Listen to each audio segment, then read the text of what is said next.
Hi. Thank you. And this one, even better? Okay, even better. Now we have a microphone that works well, and are all able to hear me. It's a bit difficult for me to hear because I'm actually behind the speakers and I hear a lot of background noise. Um, but yeah, welcome to this event on building sector actions, the unprecedented opportunity for climate change commitments. So today we're going to talk about overall how can we increase the commitments and how can we measure the commitments or monitor the commitments from countries in terms of the building sector specifically. And we will specifically look at how we measure buildings into the national determined contributions. So there is, under the Global Alliance for Buildings and Construction, we've started work with the Global Building Performance Network and Monash University to develop a tool that can help monitoring the actions of countries in their NDCs for the building sector.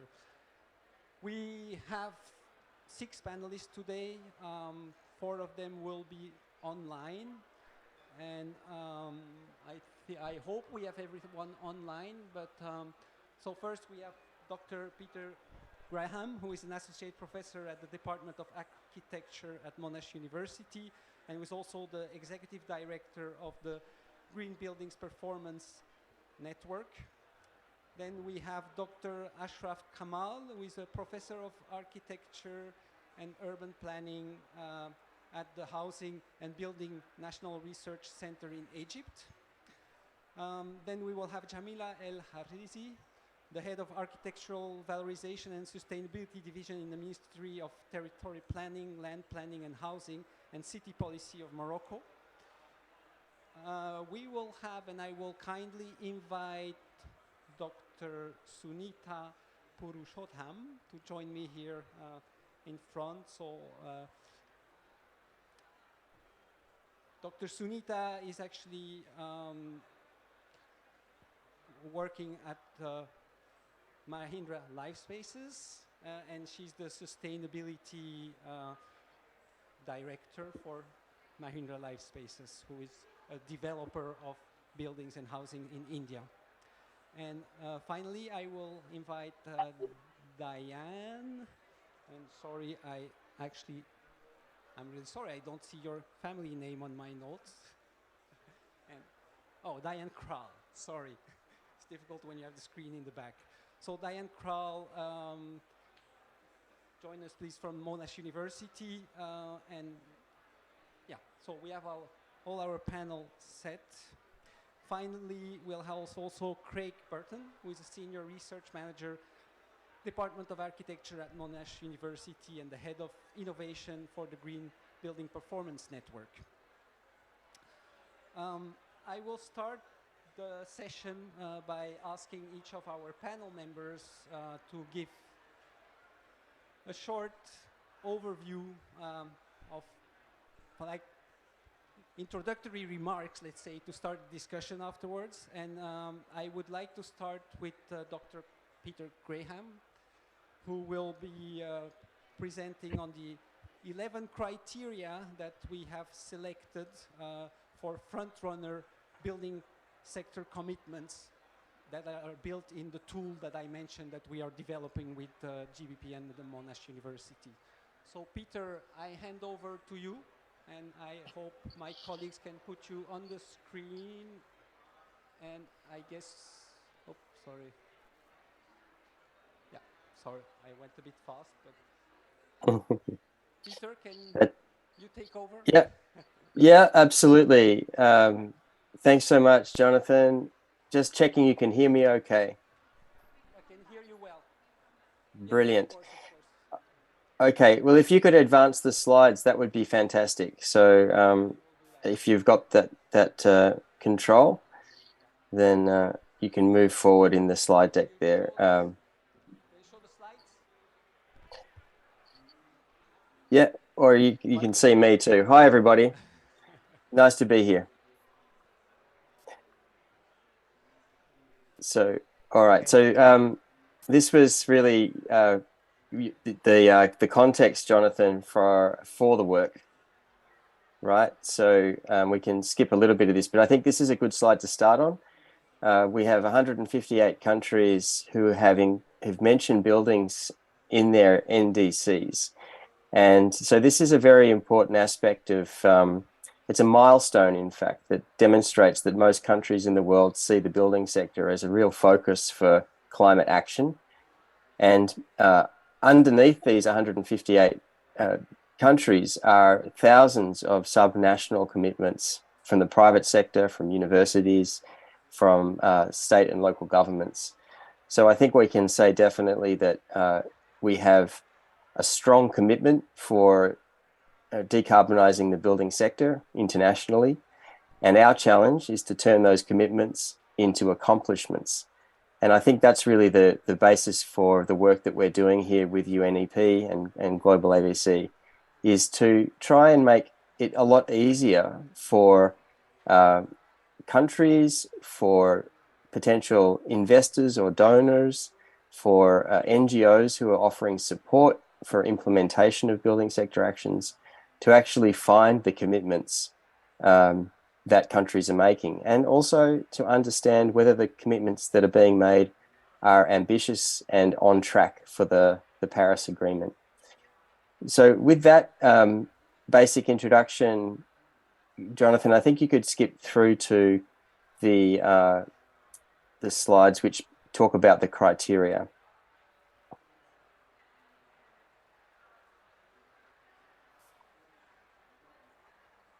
Yep, one more. And that's me, yes. So just here we go. Okay, great. So the Global Alliance on Buildings and Construction asked GBPN and Monash University to work out a way of being able to identify which commitments to building sector actions in NDCs are ambitious and on track to achieve the Paris Agreement targets. And so the objectives of the project were to find out which of the building sector actions and commitments we could consider as front runners. In other words, are looking complete and looking like they are able to be implemented. We wanted to identify the criteria that would enable us to determine which commitments were what we call front runners, and we wanted to try and develop an online tool which would support countries to be able to find the commitments that were being made by other countries, and to use that as a way of learning and exchanging and sharing knowledge about building sector actions, and in that way encourage more ambition and more engagement with the building sector to reduce emissions. So the next slide, please. So the project has two components. The first component is a Delphi study, which was managed by Monash University, and the Delphi was to identify which criteria would identify front-runner commitments to building sector actions. So we have 13 experts from around the world which joined a panel, and we ran a Delphi process of 3 rounds, but the third round was as a workshop, and we developed a consensus on what would really be the criteria that would define a good set of commitments to building sector actions. Next slide, please, Jonathan.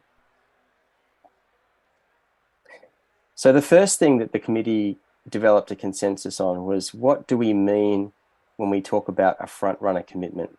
And so this is the consensus position so far, that a front-runner commitment is one which aims to achieve an emission reduction goal which is aligned with the Paris Agreement targets, that links subnational actions with national ambition, including adaptation, that expresses an implementation pathway or roadmap, and is based on stakeholder engagement.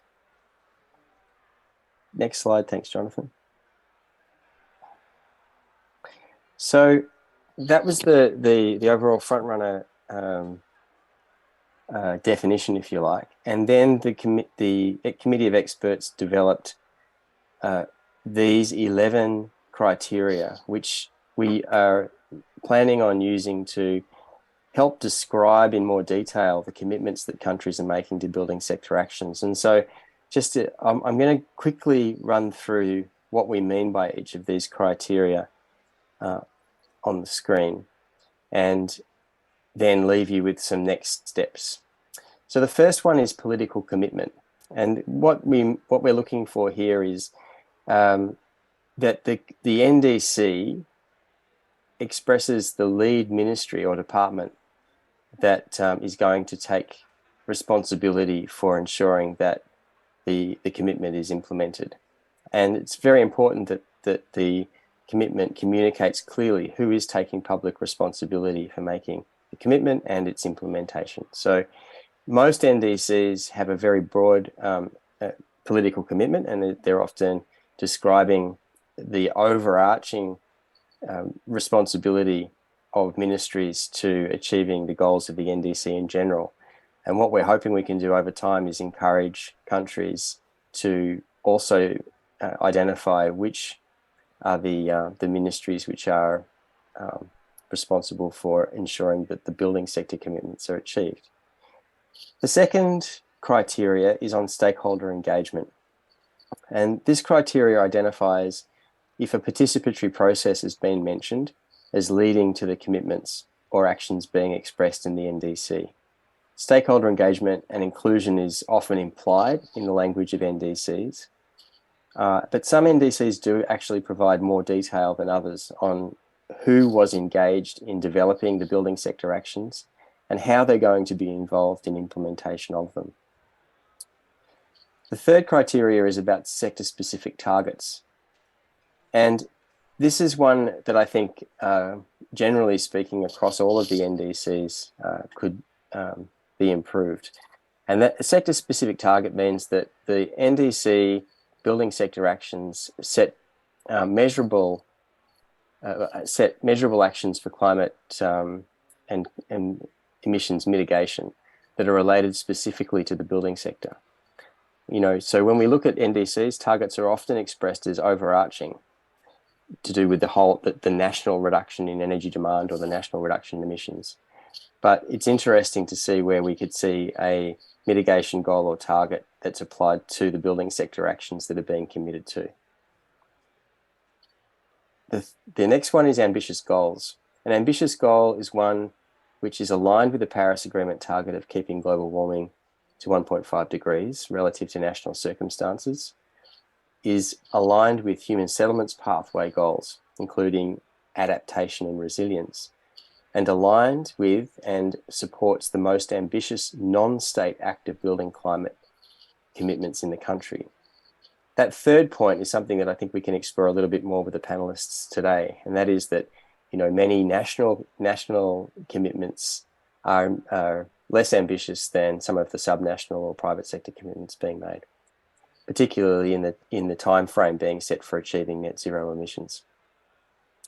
The next criteria is about roadmaps. So this is an important criteria because it's where the commitment lays out the actions and the milestones which are going to be used to monitor progress towards achieving the goals of the commitment. And in particular, we're looking to see what the roadmap milestones are leading towards zero emissions and by what date. We're looking also in the next criteria for policy frameworks. So a policy framework should be in place in order to enable the implementation of NDC commitments to be enforceable. This criteria would be achieved if the commitment included a description of the mechanisms that make achieving the commitment legally enforceable. The next criteria is comprehensive actions. And this criteria assesses the range of actions that capture the largest whole-of-life mitigation opportunities in the building sector, as well as influence the mainstream just transition to resilient low-carbon construction value chains and markets. So we see across NDCs building sector actions which may be expressed or implied by, for example, targets to reduce emissions from the cement industry or the steel industry, as well as from building operations. So we're looking for that whole of life scope.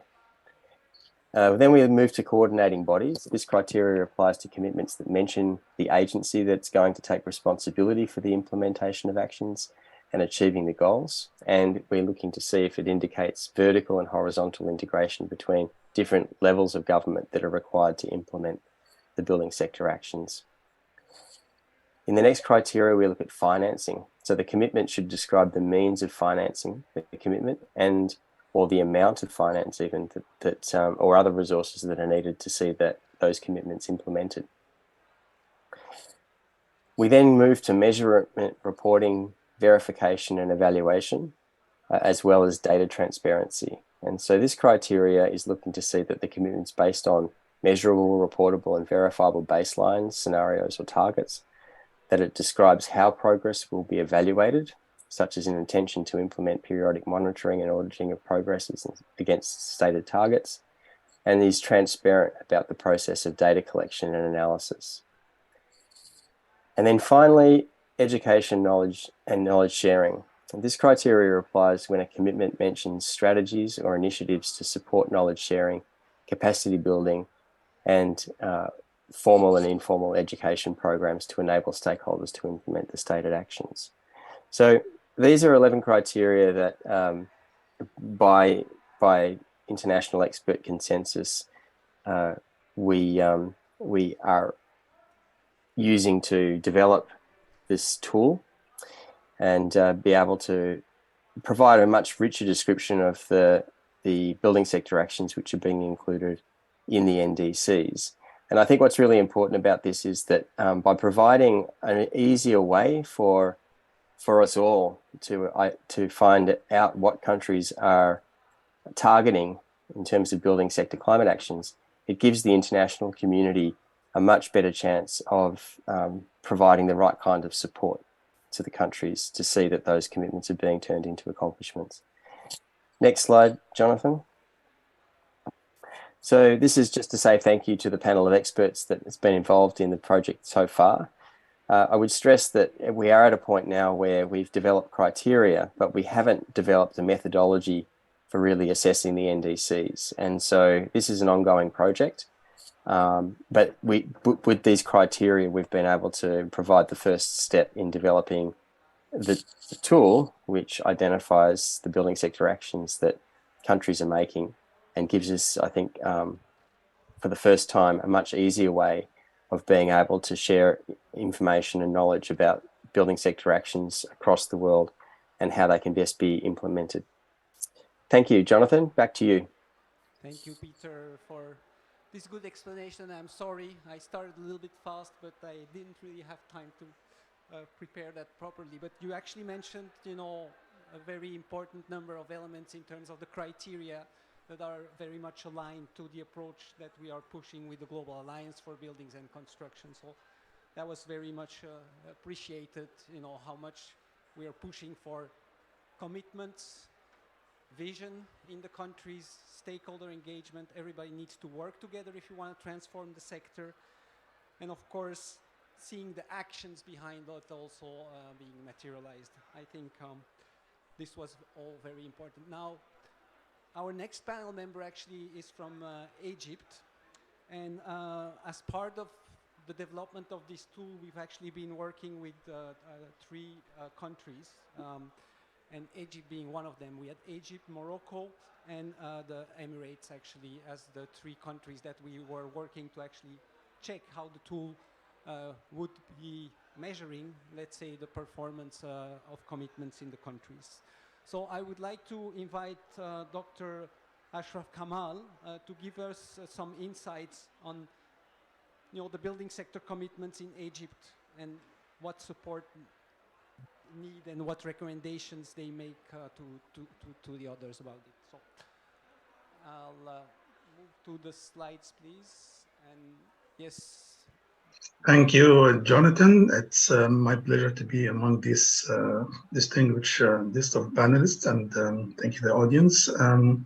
Yes, we have been in contact with the team since, I think, 6-7 months, and we had chats and discussions about the situation of building sector in Egypt. And in fact, the NDCs has been developed in the year 2015, and it's just updated on June 2020, more or less 1 month after issuing the National Climate Change Strategy.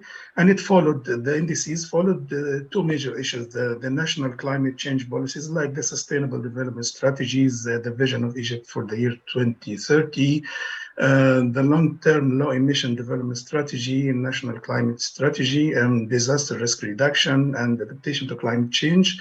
And on the other hand, the sectoral strategies that might intersect with these national climate change strategies, like the Sustainable Energy Strategy.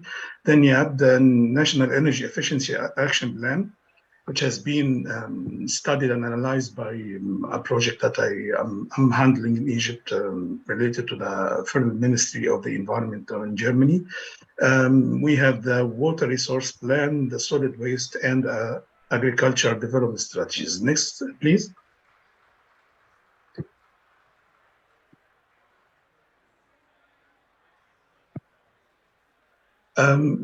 To give a highlight, the NDCs had a revision about the mitigation and adaptation plan measures reported in the first issue, and revisited the potential mitigation and adaptation actions categorized by sectors over this 7 years period from 2015 to 2022.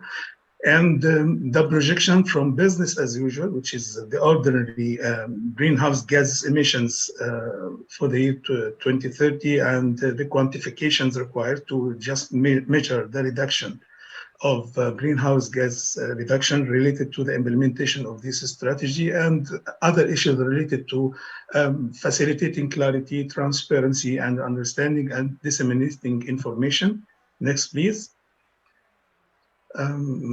Sample initiatives like improving for instance, the transport system, which I picked up from the NDCs. It's a huge number of initiatives, like some related to tourism, some related to transport, some related to building sector, some related to agriculture, fisheries, and every other aspects of development, but focusing on what is related to NDCs related to building sector, like the expansion of metro network in Egypt or Alexandria and the new capital, inserting the light rail transit system, which is about to operate, and the transformation of the public buses from high emission to low carbon intensive fuel.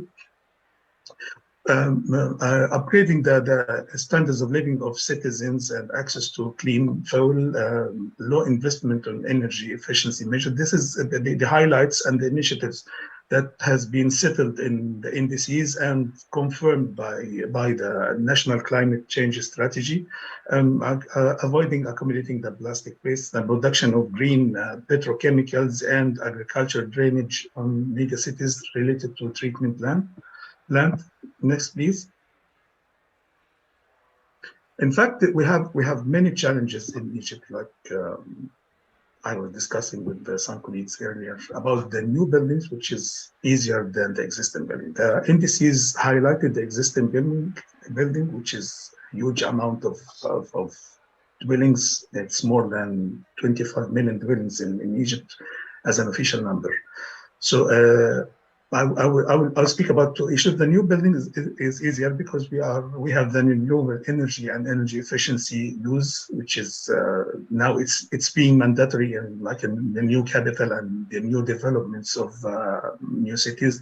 Labeling for the energy efficiency and specification, it's now done for appliances, and we are in the process of labeling this for the building material. Of course, it's a long way, but we just started, and it's ambitious, but we are not in a hurry. We know it will take some time, but we have a plan to do this. Promoting the green buildings, which HBRC, our Housing and Building National Research Center, had issued the first green pyramids rating system for Egyptian building, and other committees had issued green hospital rating systems. and it's still not mandatory and needs some incentives and some enforcements, which I will speak shortly about it. Adaptation and renovation of the existing building, which is hard, but we can simplify our codes and our norms to cope with the existing building, because it's, as I said, it's a huge amount of resources we have.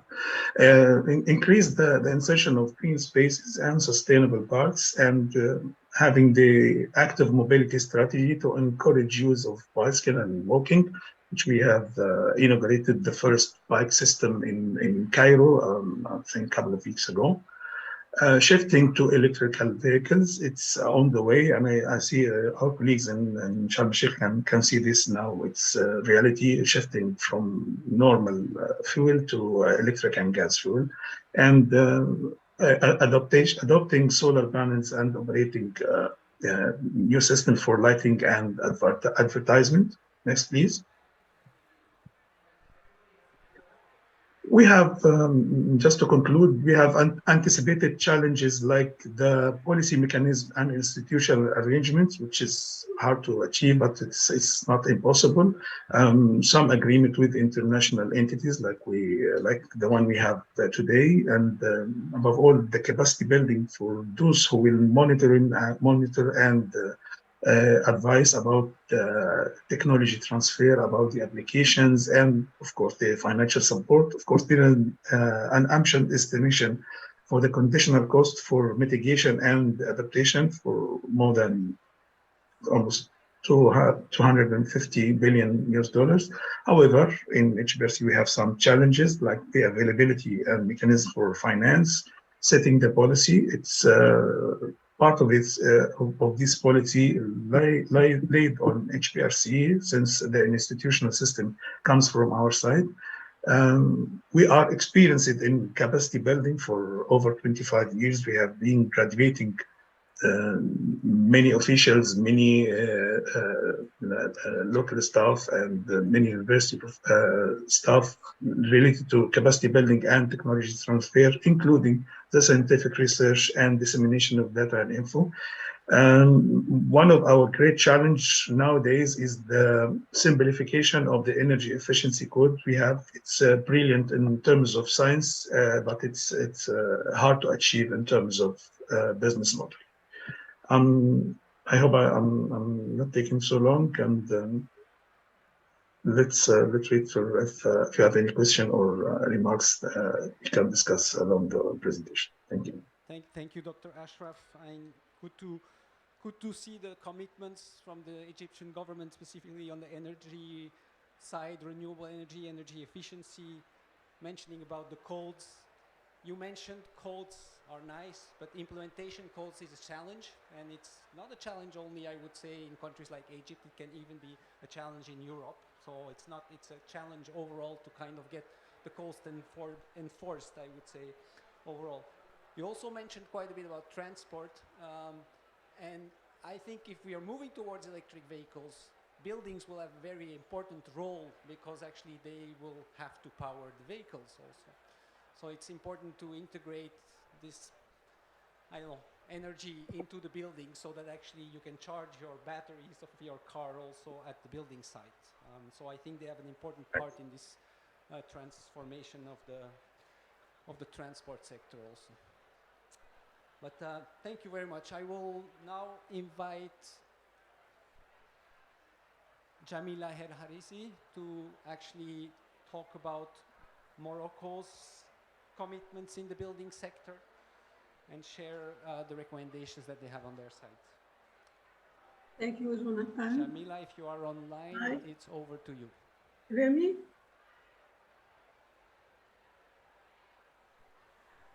Hi. Good morning. Good morning, we can hear you. Okay. Good morning. Your sound is very faint, Jamila. Hi. No?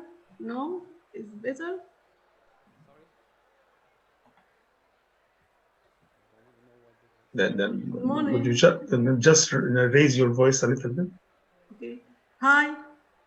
It's okay now. It's okay? Okay.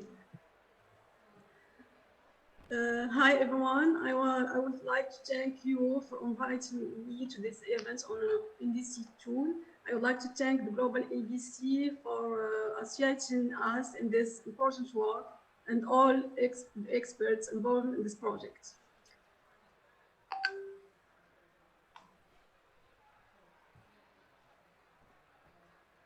Okay. Jamila, excuse me. I don't know whether you can increase the sound on your side of the microphone, Okay. because we can hear you, but not very loud. Or I would kindly ask you to speak very loudly if you can. Okay. Hi. You hear me better? Better now? It's still a bit faint, but I guess if there's not much you can do, then unfortunately we should probably go ahead, please.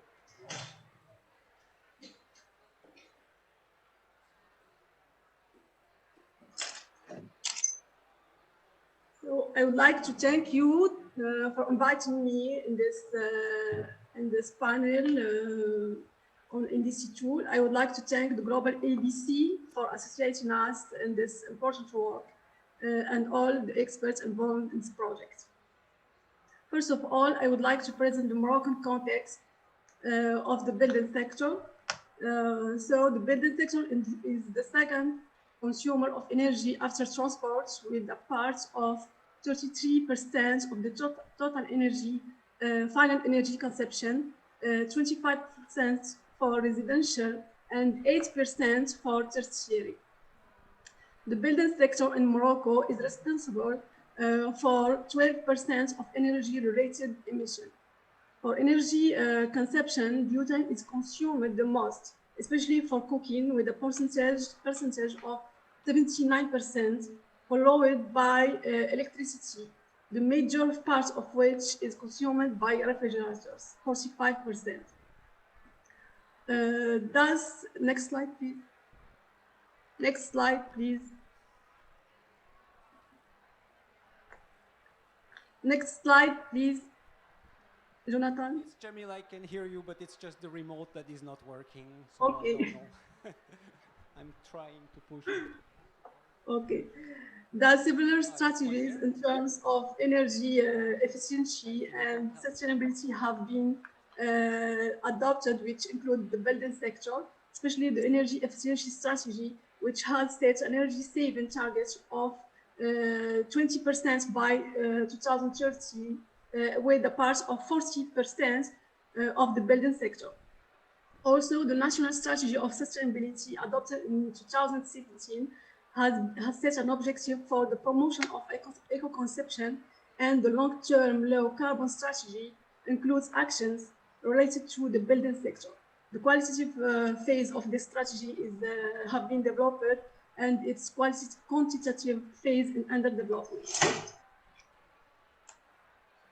On the legal and the regulatory framework, Morocco has adopted the law on energy efficiency, which was followed by the development of the first general regulations of Morocco.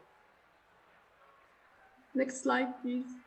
For the new national determined contribution of Morocco that was submitted in 2021, the ambition of Morocco has been raised compared to the first one that was submitted in 2016. Thus, the new target is the reduction of 45.5% of greenhouse gas emission by 2030. 18.3% of this target is unconditional, and the remaining 27% are conditional to international assistance. The part of building sector in this target is 6%. And the measurement, reporting, and verification system is being developed. So for the building sector, next slide, please. For the building sector, the actions listed in the NDC are indicative and concern both the building envelope and the equipment, and are divided into unconditional and conditional action. The reduction potential of the building sector is more than 24,000 gigagrams CO2. Also, the novelty of this NDC compared of first one, to the first one is the adaptation component, which has been strengthened in this NDC. So the building sector is also included in this in the adaptation part of the new NDC. Also, in the next slide, in alignment with the objectives of the NDC, a mitigation plan has been developed by identifying 10 mitigation actions and an envelope and equipment, and an adaptation plan in a region of northern Morocco on the basis of a study of climate risks in the region has also been developed. I would also like to mention the some pilot projects we are working on with our national and international partners. Next slide. Partners. The first project is Building Passports project in partnership with the GlobalABC. So Building Passports is a digital register that collects different types of data and information related to the building sector in order to improve the quality in the construction sector. Also, concept notes of 2 projects are being prepared for submission to the Green Climate Fund, the pilot projects for energy efficiency housing and thermal rehabilitation of the existing housing stock in partnership with the Center for Climate Change and UNDP. Also, as part of the adaptation plan, a concept note of a regional project with Egypt to strengthen the resilience to climate change of residential neighborhood is being developed in partnership with UNDP for submission to the adaptation plan. The last project I would like to mention is the project involving the living condition of rural households in mountain areas affected by climate change, which is a pilot project targeting the deep rural mountainous areas that are experiencing difficult climate conditions. It aims to improve the living condition of these residents of these territories and reduce the impacts of climate change. Next slide, please. To conclude, I would like to share with you some perspective of our actions we entered to work on. We want to work on strengthening the regulatory and normative framework to promote the use of local materials and process, the use of innovative materials and process, and evaluation the application of the thermal regulation and its updating, and also for water management in the residential sector. For funding and incentives, we want to develop funding mechanism, seizing the opportunities offered by climate finance by setting up bankable projects, developing incentive mechanism for energy and efficiency and water saving in buildings. Also, among our objectives is developing projects for energy efficiency new housing, energy and thermal rehabilitation of existing residential stock, pilot projects for water efficient buildings, and in terms of partnership and collaboration, we work on strengthening the collaboration and joint action between the different stakeholders in the building sector, developing international partnership action, and strengthening South-South cooperation on sustainability. This is the end of my presentation. Thank you for your attention. Thank you very much, Jamila, and sorry, it was not easy for me to switch all the slides, but we managed. Very good to hear that, you know, from the Moroccan side, we can see quite strong commitments and a very clear direction of where you want to go. And you mentioned issues related to adaptation that were not mentioned earlier, and I think adaptation is also a critical issue to look into when we look at the buildings and construction sector overall. From the 2 presentations that we had on the countries, I think if I think about the previous session that we had, the issue of embodied carbon or materials is not coming up yet that strongly. So I mean, it shows that I think what we said earlier, that most of the countries certainly know about the whole issue about renewable energy, energy efficiency, and really started to take action toward this, even if, there's still quite a need and quite a number of challenges.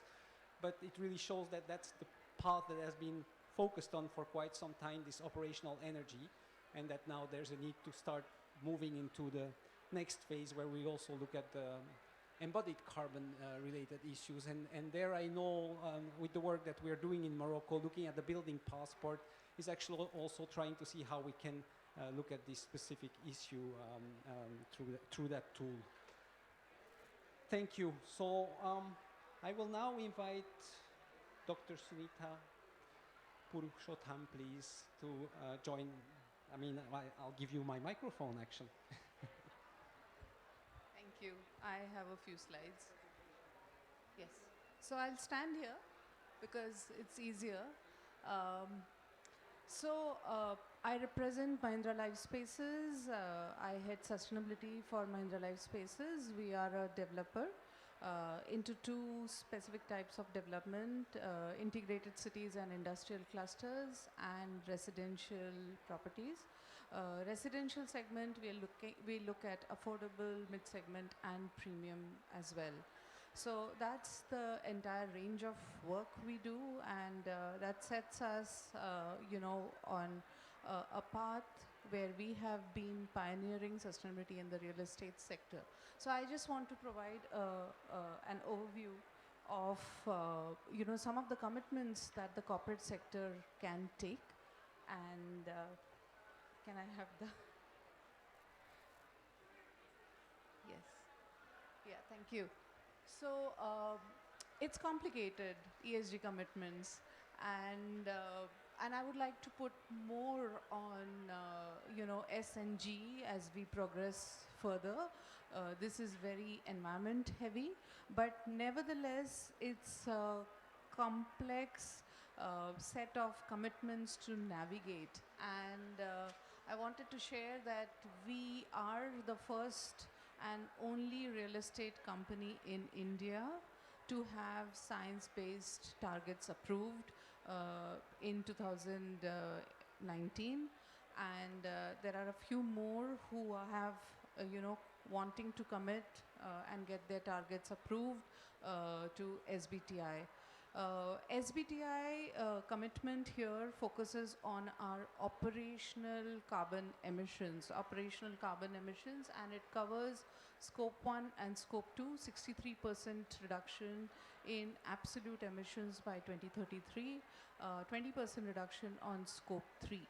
However, we have actually taken a more stringent scope 3 target around our buildings, and we have gone ahead and said that we are in for decarbonizing our built environment.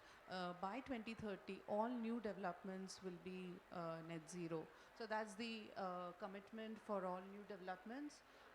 The other group level target, we are part of Mahindra Group, and it's about reaching carbon neutrality by 2040. So 10 years ahead of reaching our carbon neutrality, our buildings and all new developments need to be net zero. And that's very difficult, and we are building a roadmap for that. While operational energy and waste targets could be slightly easier to achieve, what we are finding very difficult to do is to figure out what we have to do around becoming net zero water. And that's a very critical problem because of the density of development, the availability of rainfall, the acceptance of recycled water, and so on. So bringing that into the carbon picture as well, because if you make your buildings water efficient, actually you're reducing carbon, because that's the pumping energy and the cleaning energy that is associated. So the energy water nexus really needs to be explored deeply. Of course, zero waste to landfill. One of our cities is certified zero waste to landfill, and we aim to achieve water positivity for our developments. We're exploring how we can go about doing that. Aligned to the group, we have two major commitments, which is on planting trees and empowering the girl child and empowering women. These are the other initiatives that focus on the social side, but a lot more can be done around the labor related work, and there are projects in pipeline that we are working on to around migrant labor and their problems, and how we can channelize government related initiatives towards them.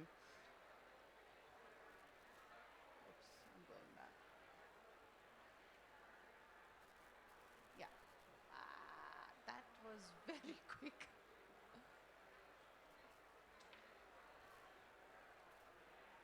Yeah, so this is our approach to planet positive developments. So how are we going to meet these targets? It's about how we look at demand reduction, energy efficiency, renewable energy usage, adopting material circularity, reduce, reuse, and get more carbon positive materials into our buildings, reduce, reuse, recycle, harvest water, and ensuring zero waste to landfill.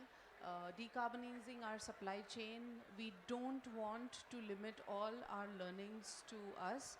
We want to influence our supply chain and influence further as well, and I'll talk about it, how we are going about influencing, going beyond our own supply chain to the entire sector, accelerate the EV transition, and look at how we also make the construction part efficient, because that's very difficult looking at the extensive use of diesel and electricity while we construct. And one of the key things that we've been working on is looking at rejuvenating nature. Biodiversity studies have now become a part of our work, because how do we, during the construction phase, protect the biodiversity at site and also enhance the biodiversity through positive developments. So materials and technology are key. So sustainability and technology are two key pillars that the organization has adopted for its strategy for developing and building its huge portfolio. So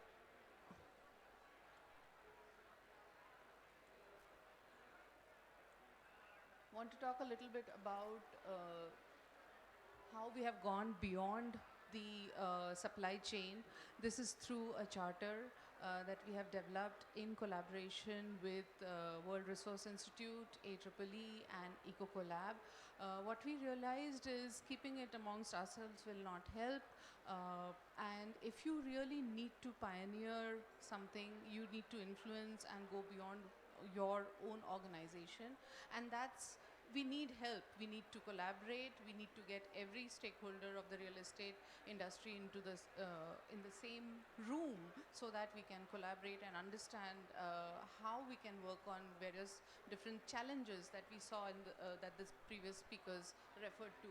So we developed a business charter, and this has 6 priority actions, where we brought in science-based targets as one of the action areas, designing net zero buildings, also improved operational efficiency for net zero buildings, mainstreaming low carbon materials, look at who are the vendors who will be able to come in and demonstrate carbon positive alternative materials, and mainstream codes and standards, and enable the monitoring and tracking performance of net zero buildings. So anybody in the value chain can sign up. There are about 16 signatories, and anybody, I mean, it could be a design firm, it could be a contracting firm, it could be a developer, it could be a big company like a IT company which has a lot of real estate, a lot of assets, commercial estates, I would say.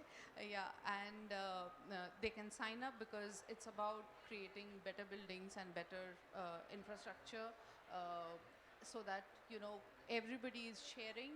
We have a lot to learn and share. It could be a material vendor, it could be a contractor. So India has about 82,000 developers who are in RICS registered. There could be many more. Imagine only one of them has approved science-based target, and there are a few more, but you can just count it in your fingers. They are in the lower, I mean, it's difficult. So how do you mobilize the sector? There are around 120,000 registered contractors. How do you get them to adopt sustainability and ESG into their working? Because are we looking at rewarding the behaviors that are unsustainable practices, that are cheaper currently and in the long run are going to cause a lot of angst for both the people and the planet? So that's what we hope we can influence and change. We wanted to talk about how it is important to focus on research. Quite some time back, in around 2015, we established a partnership with TERI to fund through on developing energy efficient buildings in India. The vision was to develop energy efficient buildings and to make it available, what materials, what is the U value of the materials, what is the resistivity of the material, to be tested out in a laboratory. There is a dearth of good laboratories. This is an NABL accredited laboratory. We wanted this laboratory to be open for all. It is an open resource. All the materials are available online. It's called the Mahindra TERI Center of Excellence. We have people from TERI here. Sanjay Seth and Shabnam Basi are here. They are, our partners here for this laboratory, and it is accredited. And we are looking at wanting to communicate more about this, at various forums, so that everybody can look at it, use the work that is happening here, send materials for testing, because alternative materials need to be tested and they have to be fit for purpose. So where do you go and test them? So that's also important, a missing link. There are few laboratories who have the ability to test what needs to be done. So we also looked at adding water use in habitats, and we looked at 3 assessments of, deep assessments in cities. We looked at Chennai, Gurgaon and Pune for water, and wanted to understand the linkage between water and climate change, and how cities should be able to, plan, measure and manage water resources through these studies, and look at the scale of the problem that we are dealing with in terms of water. So these are some of the things that I wanted to share, and it is a call for everybody in the sector to commit, because the commitment is the first thing for action, and this COP is about implementation. You will get to implement only if you commit. So even if you, getting up in the morning is also a commitment towards yourself, and you have to put it in your mind and say it to somebody that, Mom, I'm going to get up in the morning, please wake me up. Or you say it to yourself that, I'm talking in context of my son, or you say it to yourself that I'm going to get up. So that's a commitment that you make. So it's time to get up, wake up, and take action. And commitment is the right beginning for action, and get to implementation very quickly. Thank you. Thank you very much, Sunita. Actually, I can see that there's very strong commitment. It's good to see commitment from the private sector. We're talking about governments. We talked about governments, but without the private sector on board, we won't get there. And often the private sector can play a very strong championing role, which we can see here. And what I also very much appreciate is what you were saying earlier about engaging the others, because it's not only one actor that can make the change happen. And taking the others with you is actually a very great approach to make the transformation happen. Since we're very much delayed on time, and I'm sorry about that, I will move to Dr. Diana Kroll to talk about the net zero commitments, or net zero building commitments of Monash University. Yes. Okay, thanks very much, Jonathan. I'll get you to move the slides for me, if that's okay. Yes, and I'll try to make it work. Okay, fine. Anyway, it's lovely to be here. I'm Diane Kroll from Monash University, and I'd like to share with you the Net Zero initiative at my university, Monash, in Victoria, Australia. And round about 2017, we became the first university to commit globally for net zero and on our campuses by 2030. And our climate action commitment basically brought about an award by the UN, which was conferred in 2018, and it was called the Momentum for Change Award. And essentially we got commitments for 135 million Australian dollars to put in place energy efficiency, campus electrification, on-site and off-site renewables, net zero ready buildings, an intelligent energy network, and offsets for any residual emissions. So that's the frame for our net zero initiative. And so at the university, where is it that all our emissions come from?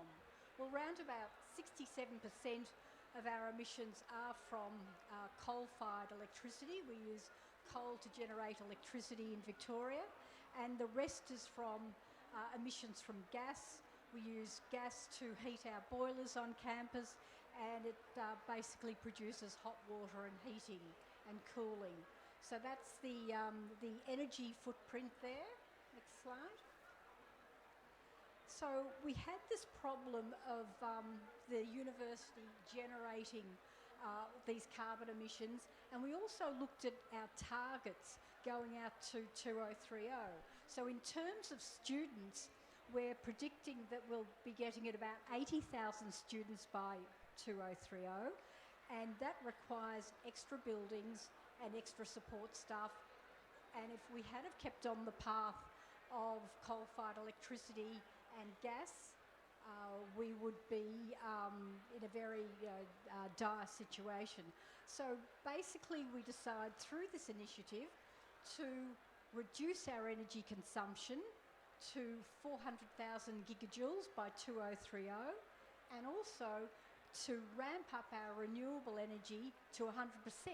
So 100% renewable energy, that's our target by 2030. And that's the basis for our net zero initiative. So more students, more buildings, so we had to reduce. And again, building configuration, energy efficiency, campus electrification, on-site and off-site renewables, and offsetting residual emissions. So I've just got a few little notes here I want to share with you about our net zero initiative. So we are Australia's largest university, and of course we've now committed to get to net zero by 2030. And not to forget, we have been decarbonising our campus since 2005.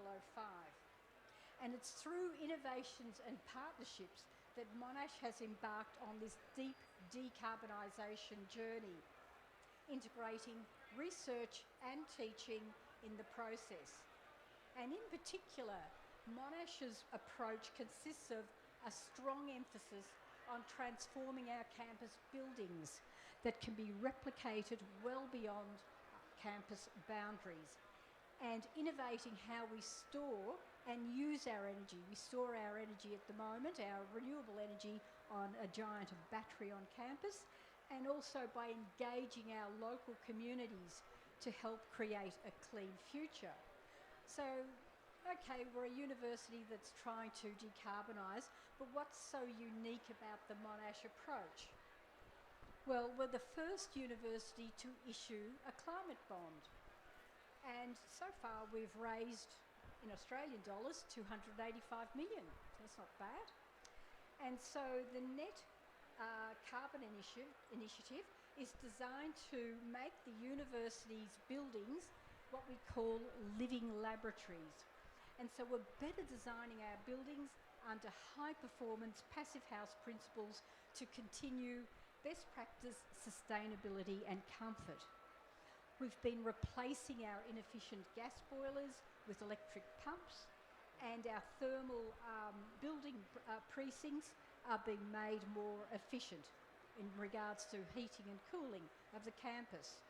We've also gained funding from state and federal governments as well as industry to develop a market-leading microgrid. So we've got a microgrid on campus, pretty exciting. So what have been the short-term results of this initiative, particularly, you know, in the early days from about 2018? Well, first of all, we implemented 11,000 LED lights across all our campuses, so that was quite big. We've installed more than 4,000 solar panels to bring our existing rooftop solar capacity to 2 megawatts, enough to power 320 average Australian households. And there are plans back in 2018 for 7,100 extra solar panels or 4 megawatts of energy. We've also signed, at the time, a long-term power purchase agreement with a regional wind farm. So we're bringing in wind from a regional area. We've commenced a rollout of thermal precinct electrification strategy with upgrades, both in the medicine and science precinct. We've installed a state-of-the-art 1 megawatt hybrid energy storage system on campus. We've installed electric vehicle charging facilities, and of course we're building a market-leading microgrid on our Clayton campus. So that was back in 2018. Those were the quick initiatives. And what about more recent projects processed since 2022?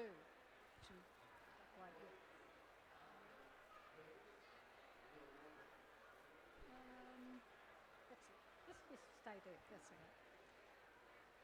So currently we have a biomedical learning and teaching building, which is our first Climate Bond certified lab. We have the Woodside building for technology and design, which is the largest educational passive house building in the world, and it's microgrid connected.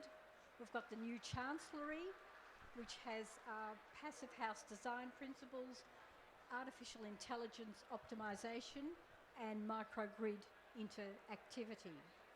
And not forgetting our student residence, Gillies Hall. It's the first large-scale building in Australia designed with passive house principles. So Monash has also been progressively upgrading its net zero plan for decarbonisation since 2018. So things such as matching our renewable energy supply to our demand side profile. So what's next?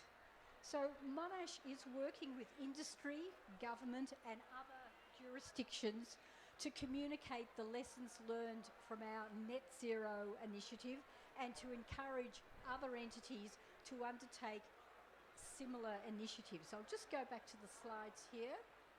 So, okay, so for everyone out there, you can get your own journey started, and it's a 3-point plan. So first of all, mapping out a creditable and deliverable implementation concept, identify the benefits and risk mitigation opportunities, and also you've got to leverage your influencers and leaders to reach these public targets.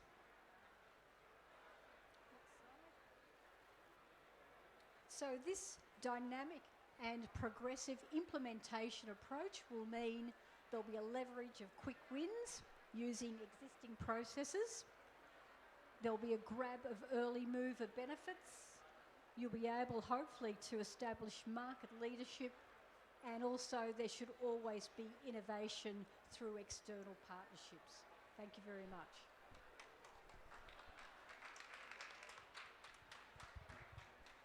Thank you very much, Diane. It's very inspiring to see the commitments made by the university and how, what actions you've been taking, and especially also demonstrating the solutions and making them available to others. So it was very good to see these two presentations that actually showed private sector, or let's say outside of what the government does, also that other actors are really taking action and bringing the community forward on the buildings and construction sector. So now we don't have that much time left, but we introduced this session by saying that we're developing a tool. And so I would like to invite Craig Burton to actually present the Built Environment Specific Commitment tool that is under development. Great. Thank you, Jonathan. Take us to the next slide, if you like. I'm going to introduce this tool by describing the process we went through to develop it. So as Peter said before, we ran a project to determine new criteria for buildings-related NDC commitments. And two of the people in the panel of 4 that informed the tool design are with us today in today's event, Ms. El-Harezi and Dr. Kamal, along with a volunteer from the United Arab Emirates and Canada. Go forward a slide, please.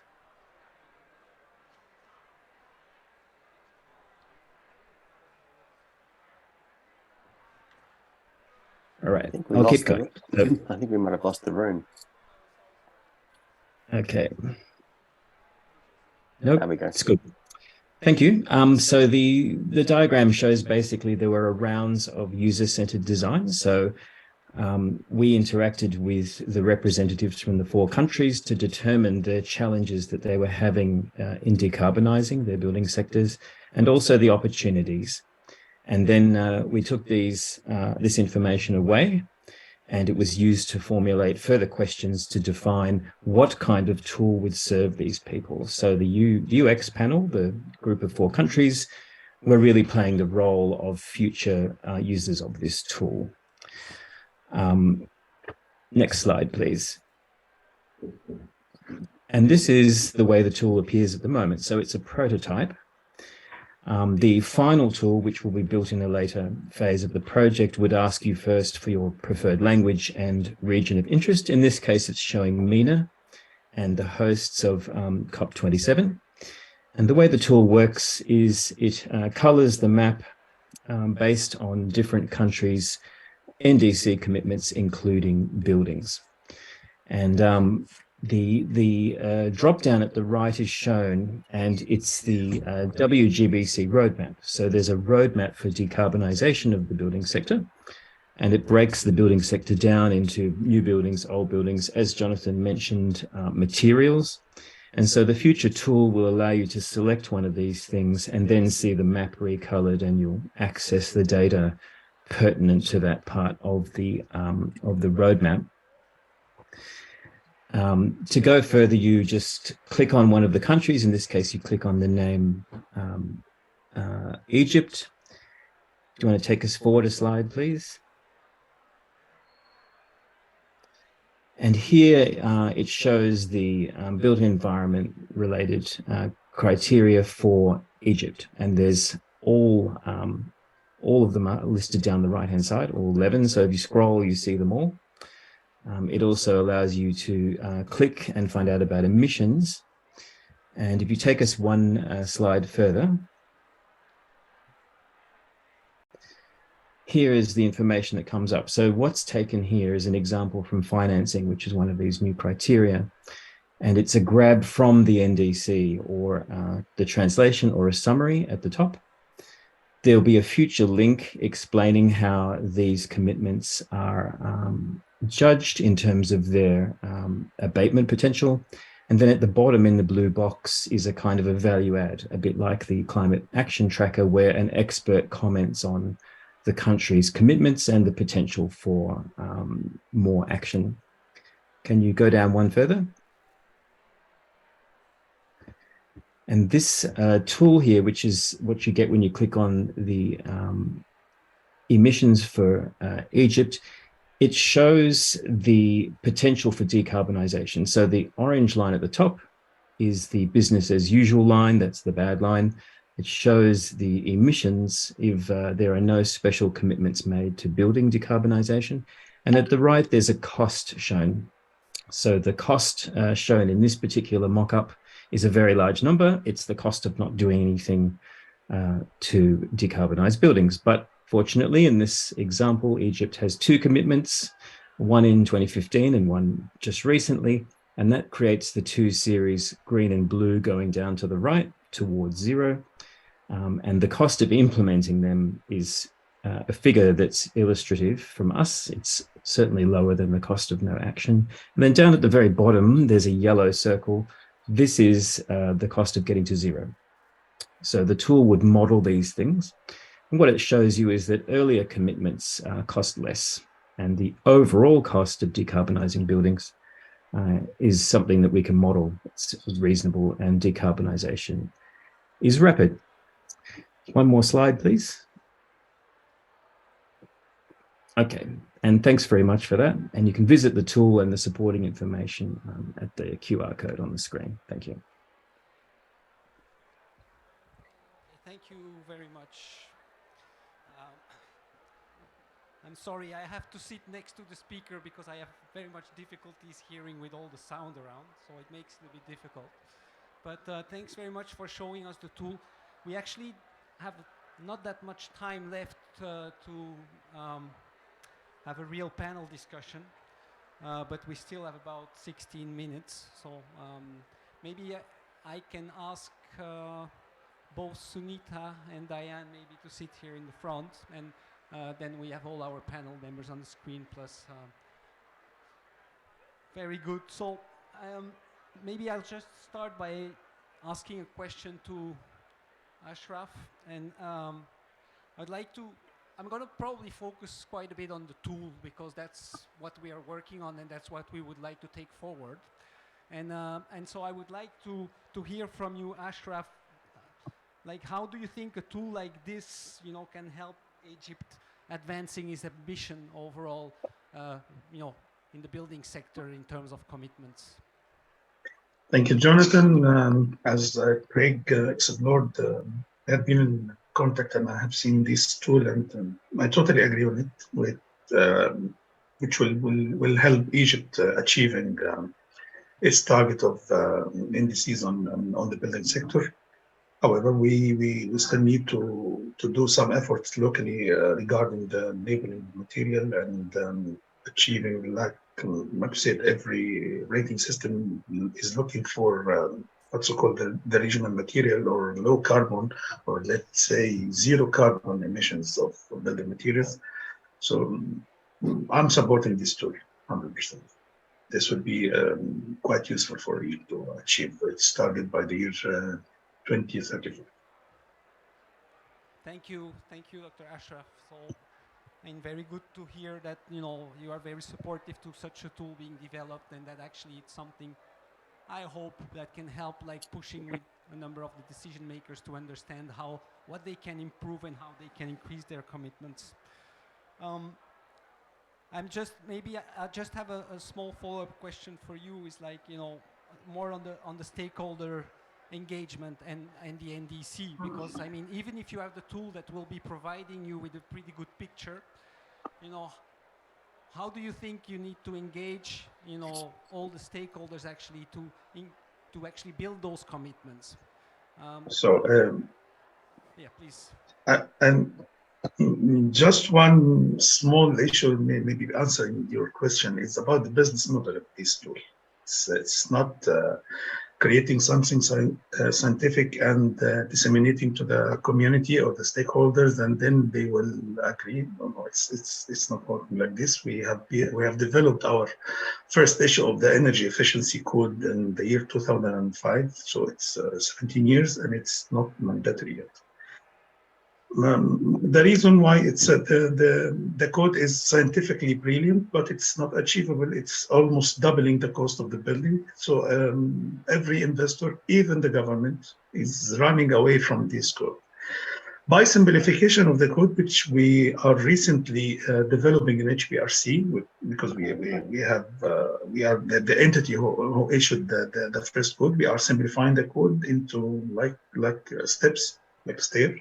You cannot climb 10 10 floors at once. It's really impossible, but we can climb step by step to achieve this. If we look at Europe, Europe spent 40 years, and we cannot achieve this in just 4 hours or 4 days. So we are quite sure that having the business model, which part of our staff, one of them is myself, is experienced in developing this business model and achieving the decision maker with what's called the cost benefit analysis. What sort of benefits we are going to achieve by applying this code, by applying this net zero emission building, let's say zero carbon emissions. I mean the whole story, and what sort of expenses we are going to pay if we don't do anything, because it's quite let's say quite horrible, quite scary. Like let say that. So you can see these measures of the climate change, rising sea level. We are facing these changes recently, since 5-6 years, and it's becoming clear that we need an action. And luckily, we have these updated NDCs. We have ongoing this issuance of national climate change strategy, which has focused on 20% of its goals into the scientific research and dissemination of information and engaging of stakeholders, not only the community, the private sector, the industry, the scientific research, the decision maker, into one panel for the country. So I'm quite confident that we will achieve something. We are used to work under pressure and under challenges. This is where we do our best to achieving something to the country and to the globe. Thank you. Thank you very much, Dr. Ashraf, to actually provide more elements about the commitment and the engagement of the actors, and how things have already been progressing quite a bit over the last years in terms of pushing the building energy efficiency agenda overall. Unfortunately, I think Jamila had to leave us because Jamila, you are back. Very good. So I actually, the next question I wanted to ask you in Morocco, and you've actually shown a lot of the strong actions that are being put forward and the vision that Morocco has in terms of transforming the building and construction sector. And so on the one end, we mentioned about the tool, and I was asking Dr. Ashraf, okay, so what benefit do you see in the tool? And the question I would ask you is with the tool actually, how do you think the tool can actually help to some extent taking forward some of the ambition actions that Morocco has been putting forward, and whether the tool will help in that direction to maybe mobilize some of the partners around the issues, or so getting your perspective on that. So I can speak in French. You will have to speak up, I think, and speak as loud as you can, because we have difficulties, unfortunately, hearing here in the pavilion because it's very noisy outside. Sorry. Okay. You hear me now? Yes. Yes, okay. Mm-hmm. So the tool, it's important work, and we are pleased to be in part of it. So the tool we can, as was presented by Mr. Greg, will help us to demonstrate the presence of action in the building sector in the NDCs, so we can compare our action with other countries, and also can promote. Jamila, I'm sorry. Okay. Maybe there's not much you can do about it, and then you can tell me, but it's very, very difficult to hear you.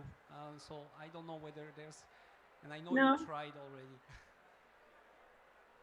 No, it's better? Slightly, but I think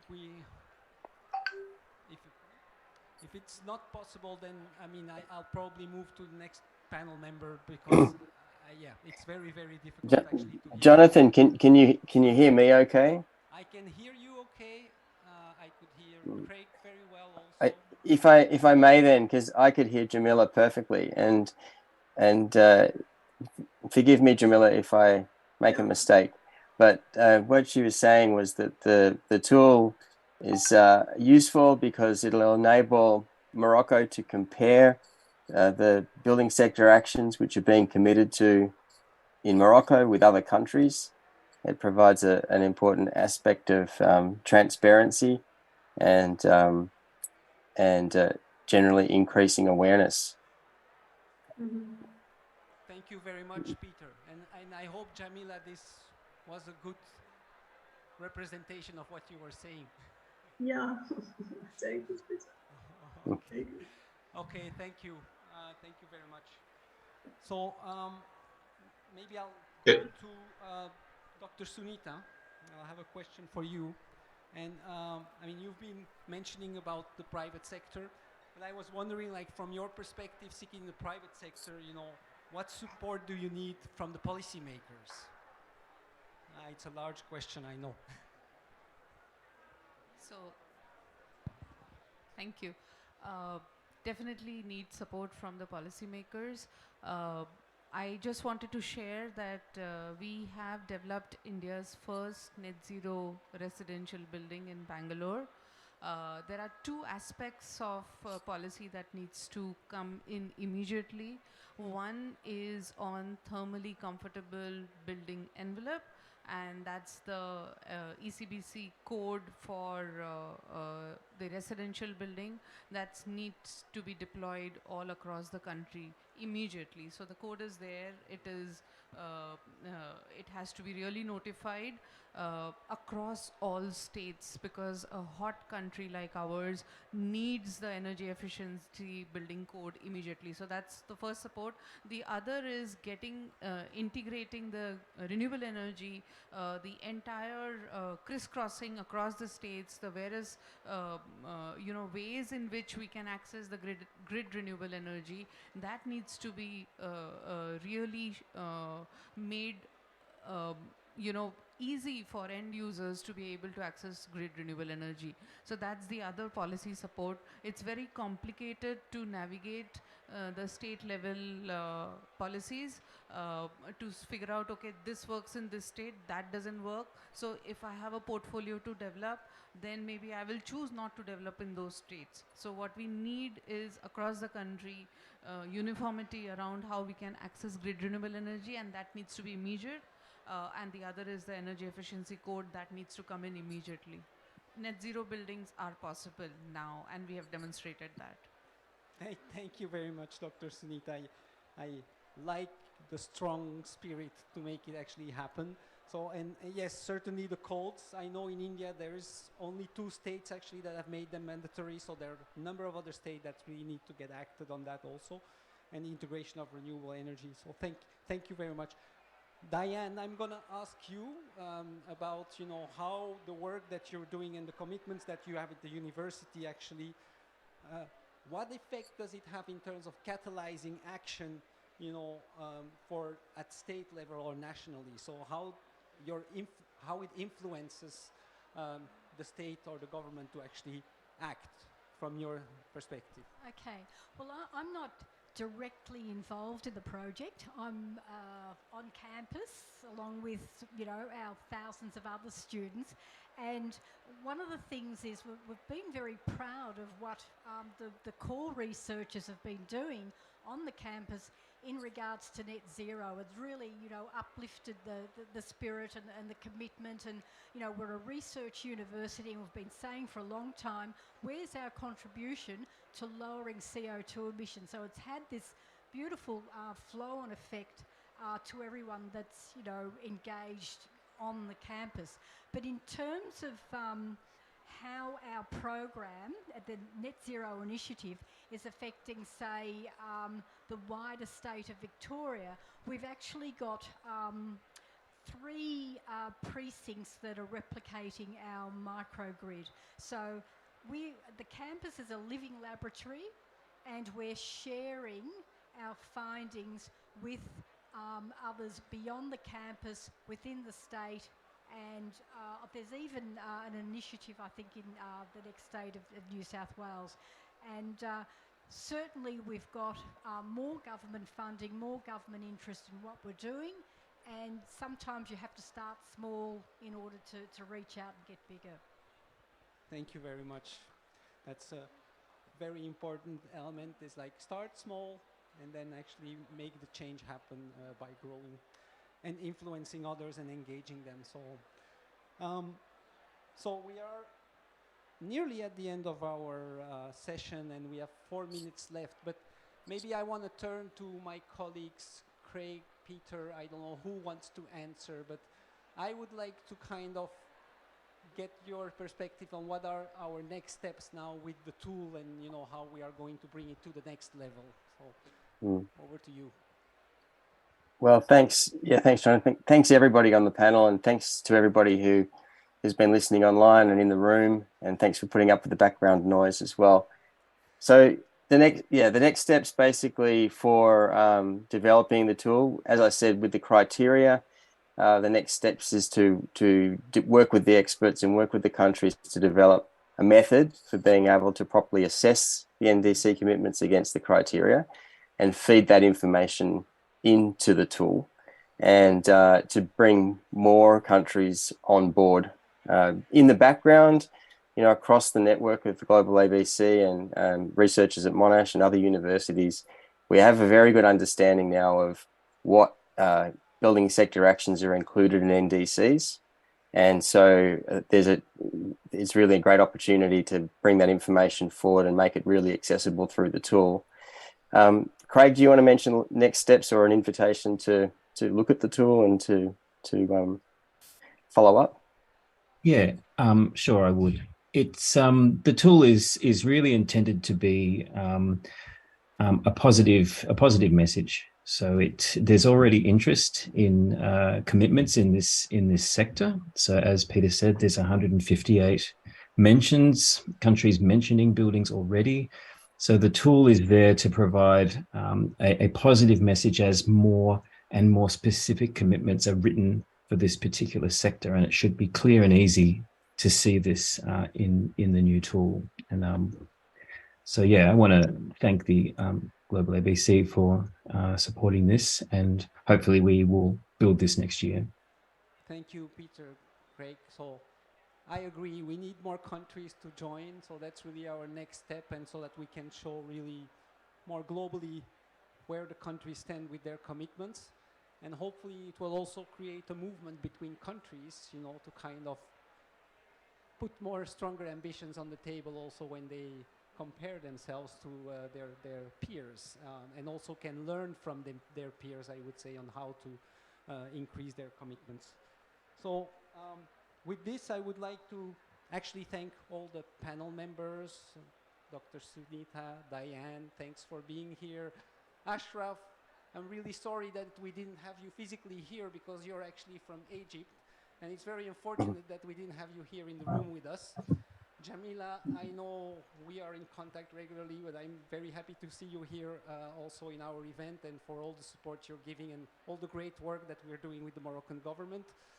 And of course, my colleagues from GBPN and Monash University, very keen and happy to continue working with you on this tool and actually pushing this whole agenda. So thank you very much, everyone. Thank you for those. Can I just add a small comment before that HBRC is affiliated by the Arab League to issue the unified building codes in the whole Arab League nations, and we got the clearance 1 month ago to revisit the already issued codes, and I believe with our colleague from Morocco, from all the Arab countries, we can re-update our goals, and then we can disseminate the information not only locally but regionally. And that's it.